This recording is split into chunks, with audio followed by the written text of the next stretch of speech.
อ่ะวันนี้เราสิมาใส่เบ็ดปรากฏเนาะเบ็ดเนาะ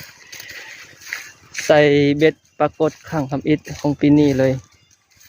มาลุ้นนำกันว่าสิได้หลายบ่ไม้ใส่เบ็ดปรากฏมือนี้เลยเนาะน้ำจะคนๆแดงๆหน่อยนึงแหละคือกาแฟนั่นแหละนี่ยามแรงประมาณ4 โมงปลายตอนนี้เวลาเรามาใส่เนาะตอนคืนเราสิมายามเบิ่งการใส่เบ็ดของเขาจะใส่อยู่ประมาณนี้เนาะเราจะบ่เอาเหยื่อจมน้ำลายให้มันฟูอยู่หนาๆแบบนี้เลยนี่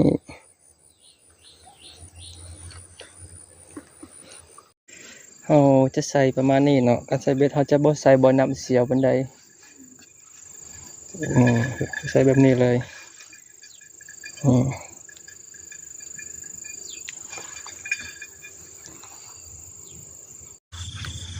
ตอนนี้ก็ได้เวลายามเบ็ดแล้วเนาะไปลุ้นนำกันว่า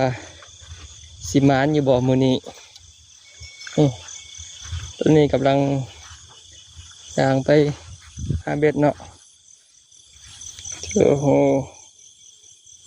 นี่ขวางทางเลย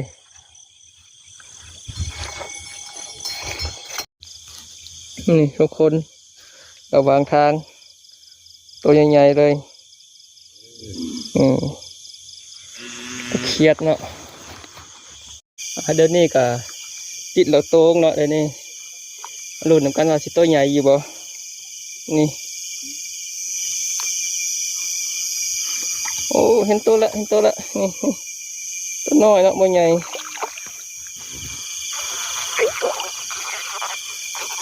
โอ้ย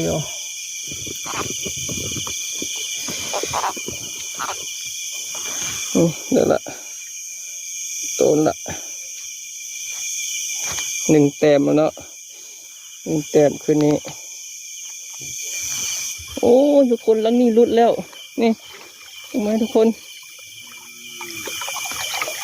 ดังนี้มันน่าจะกินต้นแล้วมันรุดแล้วนี่ทรายมาติดอยู่เทิงอยู่เลยนี่มันน่าจะดินแล้วมันรุดเลยโอ้ทุกคนถึงแล้วอยู่ฝากนั่นเลยอยู่ฝากน้ำฝากนั่นเลยถึงโตแล้วแต้มที่2แล้วแต่ตัวนี้นี่โตที่2แล้วนี่เห็นบางคนดินองยองอยู่นี่ไง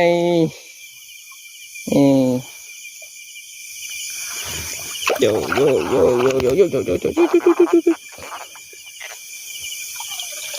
นี่โตที่2ตอนนี้เราก็ใจเบ็ดมาหอดล่างสุดท้ายเนาะสรุปคืนนี้เราถือแต่2 โตเนาะได้แต่2 โตปรากฏเราหามาลุ้นกันเบิ่งตอนเช้าอีกว่าสิได้อยู่บ่มื้ออื่นเช้าจะมายามอีกเนาะตายตอนนี้เราก็สิกลับบ้านละตัดภาพมาตอนเช้าเลยเนาะนี่ตอนเช้ามาลุ้นนำกันอีกสิได้ค่ะคือตอนเมื่อคืนบ่หลังทำอิฐบ่คือเก่าทุกคนเงาคือเก่าอีกละนี่เหยื่อยังอยู่คือเก่าเลย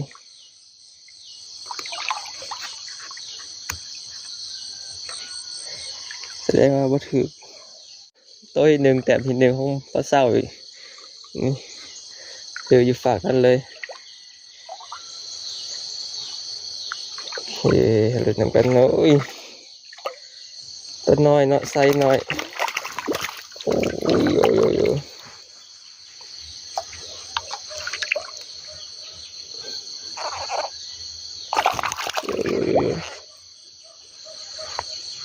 จับได้ละตัวน้อยนี่คนติดอีกแล้วใส่เก่าใส่เดิมเลยตัวน้อยจะกินแรง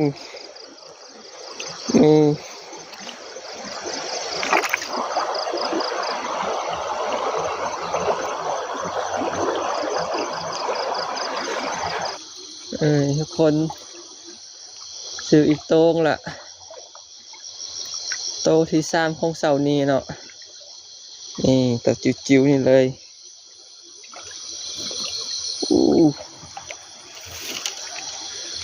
นี่ทุกคนนี่ตะกี้นี่รุดอีกโตหนึ่งพยายามเบิ่งเหยื่อยกอยู่ตุนเลยนี่ทุกคนคืออีกโตงละโตที่3หรือที่4นี่แหละของมือนี้กินแรง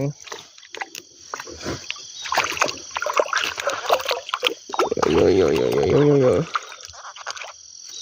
โอ้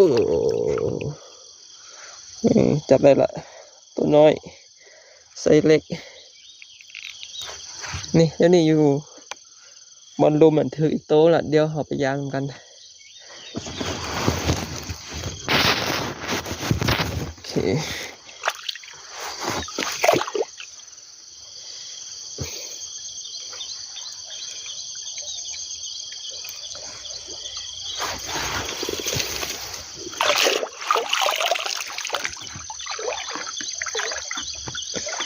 นี่ทุกคน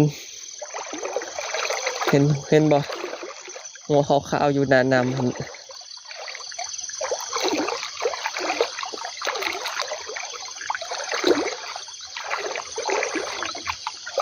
มันแห้งปะมันเลย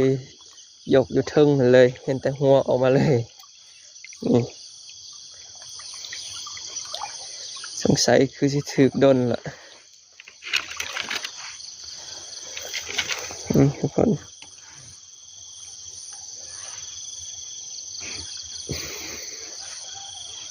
นี่อีกแต้มแล้วทุกคนใส่เก่าใส่เดิมเลยนี่เรียบร้อยนี่เกาะท้องเลยโอ้เกาะไปได้จังได้เนาะนี่ทุกคนเกาะอยู่ท้องเลย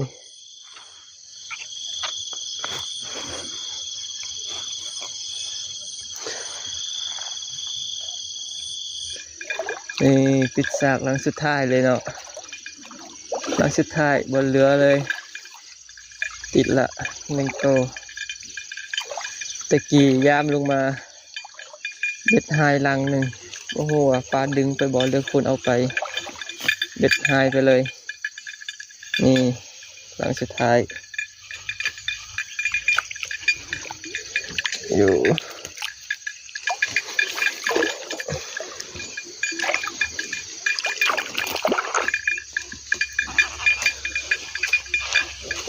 ได้มาละ